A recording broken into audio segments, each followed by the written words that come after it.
ሰላም ቤተሰብ እንዴት ናችሁ? የዳማ ካሴ ቤተሰቦች ሁላችሁም ሰላማችሁ ይብዛልኝ። ቤተሰብ እንዴት ሰነበታችሁ? ስለዚህ ሁላችሁም እስኪ በመጀመሪያ ላይክ አድርጋችሁ ጀምሩልኝ። አዲሶቹ ደግሞ ሰብስክራይብ በማድረግ ላይክ አድርጋችሁ ጀምሩት። ለናንተ የሚሆኑ ምርጥ ቪዲዮዎችን ይዤላችሁ መጥቻለሁ። እንግዲህ ላይክ እያደረጋችሁ እስከ መጨረሻው ተከታተሉት። ቤተሰብ ለኔ ይጠቅመኛል። በተለይ ላይክ ማድረግ ምንም አያስከፍልም። ላይክ በማድረግ ምንም ነገራችሁም አይቀንስም። ላይክ ሰብስክራይብ በማድረግ አዲሶቹ ግቡበት። ወደ ቪዲዮቹ እንሂድ እስኪና ሪያክት እናድርግ ቤተሰብ። በሚቀጥለው ታህሳስ ወር ነዳጅ በደንብ ራሷን አሻሽላ ትመጣለች ተብሏል። ራሷን አሻሽት ላይ ነው ለሚለው እስኪ ከባለሙያው እንስማና ወደ ሪያክቱን እንሄዳለን። በመላ ሀገሪቱ የነዳጅ አቅርቦት ዋጋ ላይ 15% ተጨማሪ እሴት ታክስ እንዲሁም ደግሞ 15% የኤክሳይዝ ታክስ ተጨማሪ ሆኖ ከቀጣይ ወር ጀምሮ ተግባራዊ ሊሆን እንደሚችል መረጃ መተላለፉን ጠበቃና የሕግ አማካሪ አያሌው ቢታኔ ነኝ። እንግዲህ በጣም ህይወትን ከሚያከብዱ ነገሮች መካከል በየዕለቱ የምንሰማቸው የዋጋ መናር ነው። ስለዚህ ነዳጅ ላይ ዋጋ ጨመረ ማለት ደግሞ ዜጎች እያንዳንዱ የምናደርጋቸው እንቅስቃሴዎች ዛሬ ላይ መሰረታዊ ከሚባሉ የሰው ልጅ ፍላጎቶች መካከል አንዱ ሆኗል ማለት ነው ነዳጅ። ስለዚህ ነዳጅ ዋጋ ላይ ደግሞ መንግስት ከዚህ ቀደም ይሰጥ የነበረውን ድጎማ ሙሉ በሙሉ በማንሳት አሁን ላይ ደግሞ ከድጎማው ማንሳት በተጨማሪ ደግሞ ከዚህ ቀደም ምንም አይነት ታክስ የማይከፈልበት የነበረው የነዳጅ አቅርቦት ላይ ዛሬ ደግሞ ከታህሳስ ወር ጀምሮ ያለምንም ቅድመ ሁኔታ 15% ተጨማሪ እሴት ታክስ እንዲሁም ደግሞ 15% ኤክሳይዝ ታክስ ተጨምሮበት ለገበያ እንዲቀርብ ተግባራዊ የሆኑ አሰራሮች የተዘጋጁ መሆኑን መረጃ ደርሶናል ማለት ነው። ስለዚህ ከዚህ በኋላ ሊኖር ቤተሰብ በጣም አሳሳቢ ነው። ይህ ነገር እንደሚመጣ የኢትዮጵያ ሕዝብ በደንብ አድርጎ ማወቅ ነበረበት። ለምን አንዳንዴ ሁሌ እየደገፍክ ወይም ደግሞ ሳፖርት እየተደረክ ስትሄድ የሆነ ጊዜ ላይ ነገሮች ከተቋረጡ በጣም ችግር ውስጥ እንደሚገባ ይታወቃል። ነገር ግን ኢትዮጵያን እንግዲህ አሁን ጠንቀቅ ማለት ያስፈልጋል። ለምን እንግዲህ ነዳጅ ጨመረ ማለት ቄጤማ ሁሉ ነው የሚጨምረው። ቤተሰብ ቄጤማን ታውቁታላችሁ አይደለ? ስለዚህ ቤተሰብ you have to take care እንደማለት ነው። እንግዲህ ኮሜንት ላይ እናንተ ደግሞ የራሳችሁን አስቀምጡ። እኔ ግን ጥንቃቄ ማድረጉ ይሻላል ብያለሁ። የተማሪዎች አመጽ ተቀሰቀሰ። ትምህርት ሚኒስቴር 2019 ተግባራዊ ይደረጋል ያለውን የዩኒቨርሲቲ ተማሪዎች ትምህርታቸውን ሲያጠናቅቁ ለአንድ ዓመት የማስተማር አገልግሎት እንዲሰጡ ይደረጋል መባሉን ተከትሎ በተለያዩ ዩኒቨርሲቲዎች ተቃውሞ ተቀስቅሷል። በአንዳንድ ዩኒቨርሲቲ ተማሪዎችም ተቃውሞውን ለማሰማት ሰልፍ ማድረጋቸው ተሰምቷል። ተቃውሞ ከተደረገባቸው ዩኒቨርሲቲዎች መካከል አምቦ ዩኒቨርሲቲ፣ አርሲ ቡልሆራ፣ ሰላሌ፣ መዳወላቡ፣ ድሬዳዋ ዩኒቨርሲቲ ይገኙበታል። ለቲክቫ ኢትዮጵያ ቃላቸውን የሰጡ የዩኒቨርሲቲ ተማሪዎች ውሳኔው በአካባቢው ያለውን የተለያዩ አካባቢ ያለውን የሰላም ሁኔታ እንዲሁም ከትምህርት ቆይታ ርዝማኔ አንጻር ጉዳዩ ተቀባይነት የለውም ሲሉ ገልጸዋል። በዚህ ጉዳይ ላይ እስካሁን ከትምህርት ሚኒስቴር የተሰጠ ተጨማሪ ማብራሪያ የለም።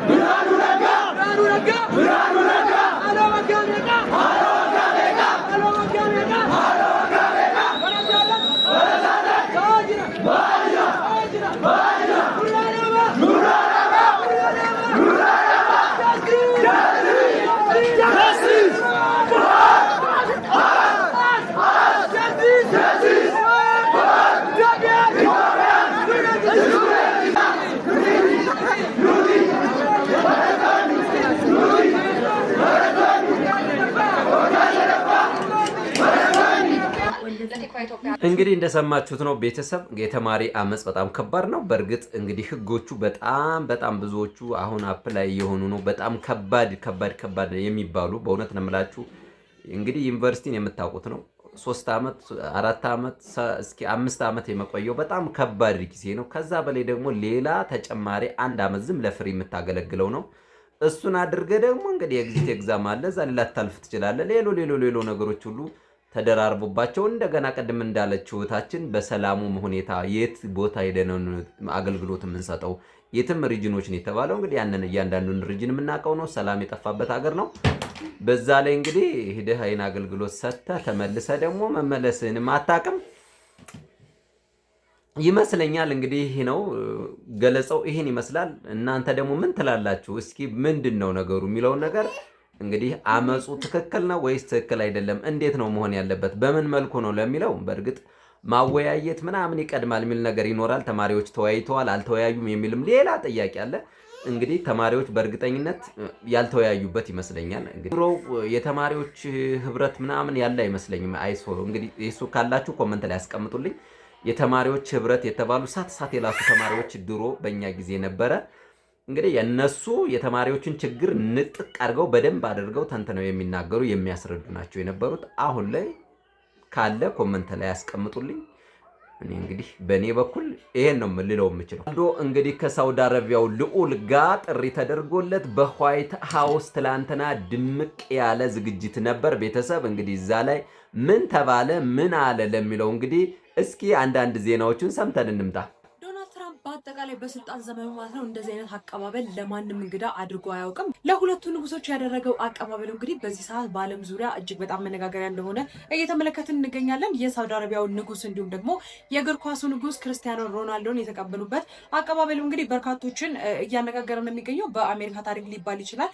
በተለያየ ጊዜ እንደዚህ አይነት አቀባበሎች ተደርገው ያውቃሉ። ነገር ግን በዶናልድ ትራምፕ የስልጣን ዘመን ግን እንደዚህ አይነት አቀባበል የተደረገለት እንግዳ አልነበረም። በተለይም ደግሞ በርካቶች ሲያነጋግር የነበረው ከፍተኛ የሆነ አቀባበል የተደረገው ለሳውዲ አረቢያው ንጉስ እንደሆነ እየተነገረ ነበር። ነገር ግን ሁሉም ሰው ትኩረቱ የነበረው ክርስቲያኖ ሮናልዶ ላይ ነበረ። በተለይም ደግሞ በዓለማችን ላይ የሚገኙ ትልልቅ ባለሀብቶች እንዲሁም ባለስልጣናት በተለይም ደግሞ የፊፋውን ፕሬዚዳንት ጨምሮ ማለት ነው ለክርስቲያኖ ሮናልዶ የነበራቸው አቀባበል እንዲሁም ደግሞ በጣም ብዙ ኤክሳይትድ ሆኖ ሲያዩ የነበረው ክርስቲያኖ ሮናልዶ ነው። በምሽቱ ላይ እንግዲህ ከፍተኛ የሆነ ትኩረትን ስቦ የነበረው ክርስቲያኖ ሮናልዶ እንደነበርም እንግዲህ ተመልክቻለሁ ማለት ነው። ከ6 ዓመት በላይ ሻክሮ የነበረው ግንኙነታቸውም እንግዲህ በዚህ ሰዓት ጥሩ እየሆነ ይመስላል። ምክንያቱም ደግሞ እንደሚታወቀው በ2018 ጀማል ካሾጊ በቱርክ ኢስታንቡል ከተገደለ በኋላ ማለት ነው አሜሪካና ሳውዲ አረቢያ በፖለቲካ ሽኩቻ ውስጥ እንደነበሩ የሚታወቅ ነው። እጅግ በጣም የሚገርም እንዲሁም ደግሞ በዓለማችን ላይ በርካታ ትልልቅ የሚባሉ ሰዎች የተገኙበትና ትኩረትን የሳባ አቀባበል አድርጎ ብሏል። እንዲያውም የሳውዲ አረቢያው ልዑል ደግሞ ምንድነው ያሉት? እንዲያውም የአለባበሴን ቁማር በጣም እየተቋመሩበት ነበር። ወደዚህ ስመጣ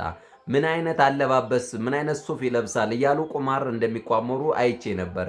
የሚገርም ነው። ብቻ ግን እኔ አሁን እዚህ ጋር የምፈልገው ነገር በጣም የሚገርም ንግዶችን እንደምንሰራ ነው። ስለ ንግድ ነው ባይዘው። እንግዲህ አሜሪካ እንደምታውቋት በጣም ጥበበኛ ነች። ንግድ ማዕከል እንዲሆን አደረገችው። ሮናልዶ ደግሞ የምታውቁት አሁን ካሉ ከፉትቦለሮች እንዳለ ባለሀብት ነው፣ ሀብታም ነው፣ እንደገና ደግሞ ታዋቂ ነው። በዚህ ዙሪያ እንግዲህ የሚፈጠረውን እይታ ደግሞ ይፈልጉታል እነሱ። እይታ ማለት በጣም የሰውን አይምሮ የሚቀለብስ ማለት ነው እና እሱን ተጠቅመው ሮናልዶን ተጠቀሙ። እንደገና ደግሞ ሳውዲ አረቢያን ደግሞ እንግዲህ አሁን ላይ በጣም ሀያል ሀገር ነች። እሷን እንግዲህ በደንብ አድርጎ ገበያ እስከ 1 ትሪሊየን ድረስ ንግድ እንደሚኖር እሱን አግሪመንታቸውን ወስደዋል አድርገዋል። እንግዲህ ይሄ ነው ያለው። ሌላው እንግዲህ ኮመንት ካላችሁ ኮመንት ላይ አስቀምጡልኝ ቤተሰብ። ጎግል ደግሞ ምን እንዳለ እስኪ እንስማ ቤተሰብ። ጎግል አሁን ላይ ቪፒኤን በጣም ብዙ ሪስኮችን እያመጣ ነው። ብዙ በተለይ በቴሌግራም ላይ ያላችሁን በጎግል ላይ ያላችሁን አካውንታችሁን እየተበላችሁ ነው፣ በተለይ ቪፒኤን የምትጠቀሙ ብሎ ጎግል አሁን አውጥቷል። እስኪ እንስማው ቤተሰብ። ስማርት ስልክ ያላችሁ ሰዎች ሁሉ ተጠንቀቁ። ጎግል ማስጠንቀቂያ አውጥቷል። ስልካችሁ ላይ ያሉ ፋይሎች እንዳትዘረፉ፣ በተጨማሪ መንገድ ገንዘባችሁ እንዳታጡ ብሎ የጎግል የማስጠንቀቂያ መልእክት አስተላልፏል። ስለዚህ መስማት ያለባችሁ ነገር ነው። ስሙኝ። ጎግልም እንደተናገረው ከሆነ በአሁኑ ሰዓት ቪፒኤን የሚጠቀሙ ሰዎች እጅግ በጣም በዝተዋል። ለዚህ ምክንያት አድርጎ ያስቀመጠው እንግዲህ በተለያዩ ሀገራት የሚገኙ የኮር ዌብሳይቶች ያው ታውቃላችሁ ምን እንደሆነ እነሱ ባን ስለተደረጉ በዚህ ሳምንት ብቻ እጅግ በጣም ብዛት ያላቸው ሰዎች ቪፒኤን እያወረዱ ነው የተጠቀሙ ነው። በአሁኑ ሰዓትም ቪፒኤን የሚጠቀሙ ሰዎች በመቶ ሚሊዮኖች እየጨመሩ ነው ብሏል። ታዲያ ጎግልም እንደተናገረው ችግሩ የሚከሰተው እዚህ ጋር ነው። ቪፒኤኖች እውነተኛ ቪፒኤኖችን ቢኖሩ ነገር ግን ሀከሮች የተለያዩ ቪፒኤኖችን በማስመሰል እየሰሩ የራሳቸውን ቪፒኤን እየሰሩ ይገኛሉ። በዚህም እንግዲህ ብዙ ሰዎች እያወረዷቸው ነው ከዛ ጋር ስለሚመሳሰሉ። እነዚህ ቪፒኤኖች በሀከሮች ሆነ ተብሎ የተሰሩ ናቸው። ቪፒኤኖችን ማውረዳችሁ በስልካችሁ ላይ ስታስቀምጣቸውን አስጠቀሙባቸው። የተለያዩ መረጃዎቻችሁን ማለትም በስልካችሁ ላይ የሚገኙትን መረጃዎችን፣ ፎቶዎችን፣ ቪዲዮዎችን እንዲሁም የተለያዩ ፋይናንሻል ስቴትመንቶችን እንዲሁም የባንክ ኢንፎርሜሽናችሁን ይዘርፏቸዋል። ሳታውቁትም ስልካችሁን እንደናንተ አርገው እንዲጠቀሙ ፍቃድ እየሰጣቸው ነውና ተጠንቀቁ። እውነተኛውን ከውሸተኛው መለየት አለባችሁ ብሏል። እውነተኛው ቪፒኤን ተመሳስሎ ከተሰራው ቪፒኤን ጋር የምትለዩበት መንገድ ደግሞ ተመሳስሎ የተሰራው ቪፒኤን ስጭኗቸው የተለያዩ ፍቃዶችን ከናንተ ይጠይቃል። ይህም ማለት ደግሞ ጋለሪያችሁና የተለያዩ ኢንፎርሜሽናችሁን አክሰስ እንዲያደርጉ ፍቃድ ይጠይቃቸዋል። እናንተም አክሰሱን ስትሰጣቸው እንግዲህ ስልካችሁን መጠቀም ይጀምራሉ እንደናንተ ሆኖ ማለት ነው። ነገር ግን እውነተኛው VPN እንደዚህ አይነት አክሰስ የማይጠይቅ VPN ነው ብለዋል። እናም ተመሳስሎ በተሰራው VPN እንዳትታለሉ ተጠንቀቁ። በዚህ ምክንያት ብዙ ሰዎች ያፈሩት ጥሪት እየተሰረቀባቸው ይገኛል። በተጨማሪ እንግዲህ ሚስጥራቸው እየተጋለጠና እየወጣባቸው ይገኛል። የራሳቸው ሚስጥር የሆነና በስልካቸው ያዙት። ስለዚህ አስቀድማችሁ ተጠንቀቁ። እንደዚህ አይነት VPNዎችን አትጠቀሙ ብሎ እንግዲህ ጎግል ሪኮመንድ አድርጓል፣ አስጠንቅቋል ማለት ነው። ብሩክ ነው መልካም እናመሰግናለን። እንግዲህ ብሩኬ የምታውቁት ነው። ብሩኬ አዲስ ዜናዎችን በማቅረብ ይታወቃል። ቲክቶክ ላይም ታውቁታላችሁ፣ እንደዚሁ ላይ ዩቲዩብ ላይም አለ። እንግዲህ በደንብ እያደረጋችሁ ፎሎ አድርጉት። ምክሩ በጣም ትልቅ ምክር ነው። የእውነት ነው፣ እውነቱን ነው። በባለፈው እንግዲህ እንደምታውቁት ይሄ በጣም የሚገርም አንድ ሳይት አለ። ያን ሳይት እንግዲህ ለእናንተ መግለጽ አልፈልግም። ያን ሳይት ብሎክ ተደርጓል፣ ተዘግቷል። ስለዚህ በመዘጋቱ እነሱ መቼም እንግዲህ ክሬተሮች እነዚህ በጣም ከባዶች ናቸው። በተለይ ሶፍትዌር ዴቨሎፐሮች በጣም የመረቀ ሃከሮች ናቸው። እነሱ ደግሞ እንደምታውቁት እንግዲህ አንቲ ቫይረስ ይሰራሉ፣ ቫይረስንም በዛው አብረው ይሰሩላችሁ። ኢትዮጵያችን ማለት ነው በዓለም 53ኛ በአፍሪካ አንደኛዋ የኑሮ ውድነት ከፍተኛ የሆነባት አገር አባቴ የኑሮ ውድነት አልጋ ምናምን መስሎ ነው እንዴ? ምግብ በልቶ የሚያድሩ የኑሮ ውድነት ማንኛውንም ይሄ ቀለል ያሉ ምግቦችን በልቶ ለመኖር የምትከብድ አገር ተብላ ይሄው ስሙልኝ፣ እስኪ ስሙልኝ ቤተሰብ ይሄው ሰዓታት በፊት በወጣው መረጃ መሰረት ሀገራችን ኢትዮጵያ አፍሪካ ውስጥ ከሚገኙ ሀገራት በሙሉ ለመኖር በጣም ውዷ ከተማ ሞስት ኤክስፔንሲቭ ካንትሪ ኢን አፍሪካ በሚለውም ደረጃ ላይ በአንደኝነት ደረጃ ላይ ተቀምጣለች። ኢትዮጵያም ከዓለማችን ላይ ከሚገኙ ሀገራት በ53ኛ ደረጃ ላይ የተቀመጠች ሲሆን ነገር ግን ከአፍሪካ በአንደኝነት ደረጃ ላይ ተቀምጣለች። ዓለም ትልቁ ኮስት ኦፍ ሊቪንግ ዳታቤዝ እንደሚያሳየው ከሆነ ኢትዮጵያ ውስጥ የሚኖሩ ሰዎች ቤዚክ ለሆኑ ነገሮች ወይም ደግሞ መሰረታዊ ለሆኑ ነገሮች ማለትም እንደ ምግብ፣ ትራንስፖርቴሽን እና ዳይኒንግ የመሳሰሉት ወጪዎች ማለት ከሌሎች አፍሪካ ሀገራት ውስጥ ከሚኖሩ ሰዎች በላይ ከፍተኛ ወጪ ያወጣሉ ተብሎ 2025 በወጣው የሀገራት ኮስት ኦፍ ሊቪንግ ኢንዴክስ የሀገራችን ኢትዮጵያ 46.5 እንደሰማችሁት ነው። እንግዲህ ቤተሰብ ሀገራችን በጣም አድጋለች እንግዲህ አድጋልናለች። በጣም የሚገርም ነው። ይህ እንግዲህ ኮስት ኦፍ ሊቪንግ በጣም ወሳኝ ከሚባሉ ሜዠርመንቶች አንዱ ነው። እንግዲህ ከዚህ ኢትዮጵያዬ በጣም እንግዲህ የሚገርማችሁ በዓለም ማለት ነው በዓለም 53ኛ ቁጭ ብላላችኋለች። በአፍሪካ ደግሞ አንደኛዋ፣ በህዝብ ብዛት አንደኛ በአፍሪካ፣ በዓለም ስንተኛ? 10ኛ። በቃ እንዲህ ነው። እኛ እንዲህ ነው የምንሄደው ቤተሰብ። በቃ ከፍ እያልን ነው የምንሄደው። ኮመንታችሁን አስቀምጡልኝ። እጅግ አድርጌ አመሰግናለሁ። ሌላ ቪዲዮዎችን ይዤላችሁ እመጣለሁ። ዳማከሴ የእናንተ ነው ቤተሰብ። ዳማከሴ ፍቱን የሆነ መድኃኒት ነው። እኔ ደግሞ ለእናንተ ፍቱን የሆኑ ምርጥ ቪዲዮዎችን አመጣላችኋለሁ። ሪያክት እናደርጋለን። ሪያክቱ እንደዚህ ነው ቤተሰብ። ኮመንት ላይ ደግሞ እናንተም ሪያክት አድርጉ። ኮመንታችሁን አስቀምጡ። ላይክ ያላደርጋችሁ ላይክ አድርጉ። ፎሎ ያላደርጋችሁ ፎሎ አድርጉልኝ። ቡም እያልን እስከ ሚቀጥለው